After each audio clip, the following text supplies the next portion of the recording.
So when you have all of these massive scenes, Boston Massacre, Boston Tea Party, Bunker Hill, Lexington Concord, it really is a combination of a lot of people to make one of those scenes work. You need the director with the DP with a vision. And then you need a production designer that can bring whatever part of the world we can afford to life. And then you need hundreds of people to bring the rest of that world to life. What I enjoy about period is that you can sculpt it to be the romance and the edginess of what we imagine. We talked about how we wanted the world to feel, so we wanted it to have a dark and gritty, dangerous kind of quality. The emotional story was explaining. So when George came on board, he was very crucial to then sort of finishing that vision. The great thing about period lighting is that you don't have many choices, especially at this particular bit in history where there were candles, there was a bit of oil lamps, and that's about it. Carrie especially likes to stay away from the standard, you know, and there are lots of great reference. You know, I always approach this as being a cowboy film. So we use a lot of doorways and sort of just frames within frames and things like that. It's what you don't see that is as interesting, and what you hear is as interesting as what you see, or makes what you see more interesting. So all the sets were designed to be able to do that and have tremendous depth, and we have in every set an ability to, to find a corner that gives us those kind of corridors within corridors and be able to unfold something at the end. In the old days, TV was like close up to close up, whereas now TV is expected to be cinema. And I think doing things like reflections and, slightly more tricky shots, that's cinema, and also just holding shots a bit longer. And I think the audience like to see that.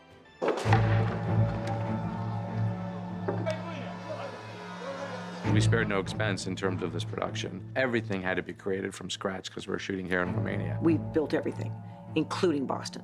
When you build a set this size, if you were an architect, it would take you years to come from conceptual design and to build something. In 14 weeks, we had this set standing and dressed in. Livable, almost. And interior sets, too. I mean, there's 3 interior sets within the exterior, so we could tie them all together so we weren't always going into the studio and back outside, so. There was nothing here. It was mud before all this arrived. So there have been a lot of people who worked very hard to make this extraordinary set. The detail is amazing. The brick looks completely real. The cobblestone streets, the painting, the doorways, the aged look. This is my first day on this set, and it's like they've built a whole village out of wood and bricks. We get to really feel the set and see it as it would have looked on a day in the 1770s. There are no photographs of this period, so we took a lot from paintings and etchings and, from, I guess, a certain amount from our own imagination. I have to make sure that every single object that I bring to the show is correct for the context. It's tricky because I deal in probably, tens of thousands of items that I have to specifically look at and be sure are correct. You arrive right at home because you have things to look at, you have things to play with, you have literally things to sit in.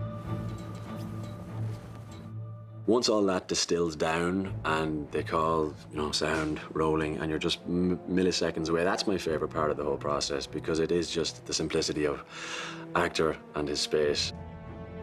As an actor, when you wear authentic period pieces made from authentic material from that time, there's just something mysterious that happens, and you walk a little bit different. You feel different. You move different, and it's a tremendous bonus to a performer to be able to have that. Donna, the costume designer, designed all the costumes so they would be as real as possible, and then her department made them. Being authentic ultimately means being as natural as possible, having as little artifice, and clothing which really sort of becomes part of the body versus, putting a costume on. I mean, it really, and so the sensuality and the texture and the color is a really big aspect for me in terms of how I design these clothes.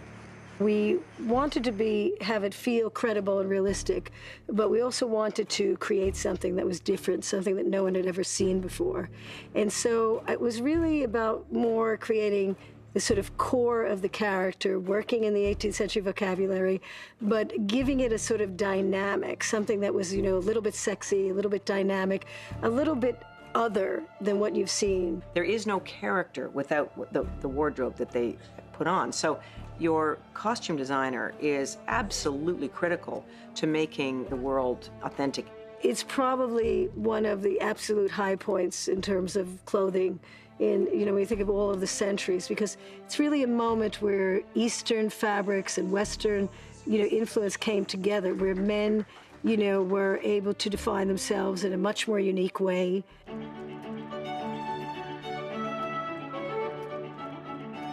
The scene where I'm getting dressed was something that was added later on. When a gentleman got dressed at the time, it was quite a thing. It was a ceremony. It was a gorgeous thing where wigs were powdered, makeup was applied, and you were literally dressed. I mean, don't people say going out, one of the best parts of it is getting ready? And that was that was the case then with gentlemen of the time. There was really an individualism and an exoticism that really is a part of this period that has always made it one of the most exciting periods for me to work with, actually. What I've loved about the production designer and costume designer and the hair and makeup and all these departments is how much they want this to feel authentic. They've done so much research themselves to make sure that this was as close to the real world at that time as it could be. When you start something like this, it's very foreign in the beginning to see all this stuff, and then by the end you feel really immersed in the world, and that's because there's phenomenal work being done, and it with a lot of attention paid to detail, and it's that extra little detail that makes or breaks it, I think.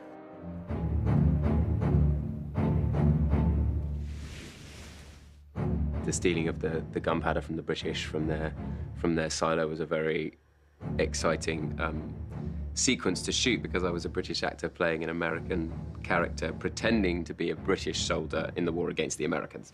It felt a bit like a heist film just for a few days, which is obviously something that boys always want to be involved with. She was a blast to shoot. No pun intended. God, that was silly.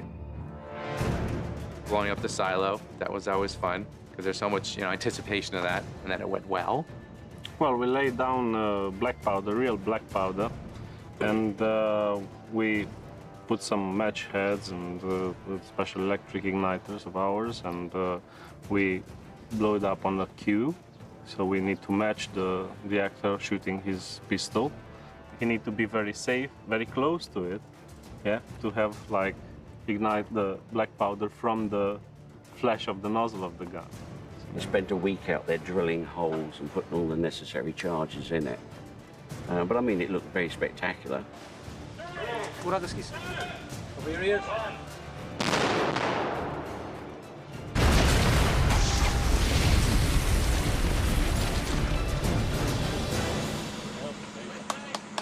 It's been brilliant working with so many different cultures. The lady that does my hair is Serbian, and in the makeup shop we've got Catalan guy, Italians, there's Romanians on set, American, British, Kiwi. We've really made the most of that. We literally shot 3 films during the course of this, and we've really become kind of a family out here for our summer in Bucharest.